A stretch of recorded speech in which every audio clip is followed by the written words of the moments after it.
Over the last few weeks, we've been going about the process of crafting our product, specifically building contracts on the blockchain that we can use to provide value to those looking to raise capital or those looking for vehicles to secure their capital.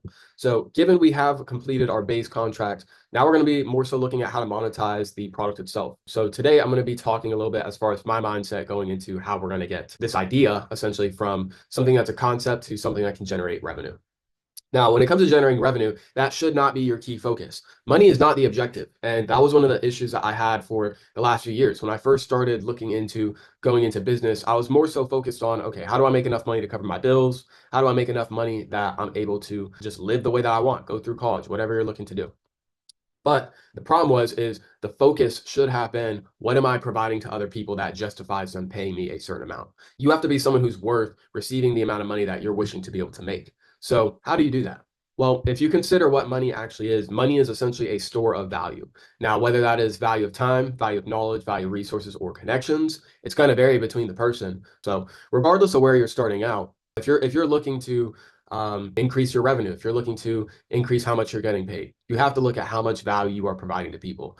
And you're going to get paid in proportion to that value. So if the value you're providing is making drinks for somebody at Smoothie King, well, you can't expect to make the same amount of money that someone's going to get providing value to people who are worth 7, 8 figures and looking to invest their money into real estate or whatever they're looking at putting their money towards. Now, regardless of where you're starting out, whether you are starting out at Smoothie King or you're already in the investment space, you do need to focus on the quality of the value you're providing. If you're the best at what you do, money is going to come naturally. Because again, the money is going to be what you're getting rewarded as for doing a good job. So maximize your effort and you're going to be able to optimize the value that you provide. And the reason this is so important, especially for the long term, is because your reputation is far more important than any paycheck that you can receive. If people don't feel great about working with you, it's going to be hard to come back to them to ask for return business. And it's going to be even harder, if not damn near impossible, to ask for referrals.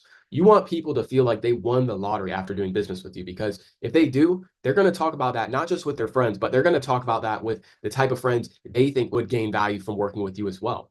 You see, status is a huge aspect of the human mind, especially among men. And status, a very easy way to be able to increase or even quote unquote flaunt the status, is being able to show that you're working with people who are in the top of their field. For me, I've been blessed to be able to work with some pretty high profile people. It's honestly been really cool getting to see the behind the scenes, and I've been able to gain status from being able to say, yeah, I was taught by this guy, and naturally people are like, oh wow, that's really cool. How did you get to know them? And they're not only going to become curious, but if you're able to share that value that you've received, naturally your own status is going to be elevated in the friend or the referral's mind. So if you're able to position yourself as someone who is providing a high amount of value in their market space, especially compared to what competitors are providing, you're naturally going to not only increase the amount of word of mouth that you're getting from your current customers, but you're going to increase the value that you're perceived as, which perception, when it comes to value, is key. People back in the day, I mean, I'm pretty sure Native Americans used to use beads as currency. And so perception is key. And if you can make sure that you're perceived as the best at what you do, and you make sure that the value you're providing to your client is the most important thing in your entire business model, naturally that's going to carry over to the customer and you're going to be able to generate more future business as a result of it.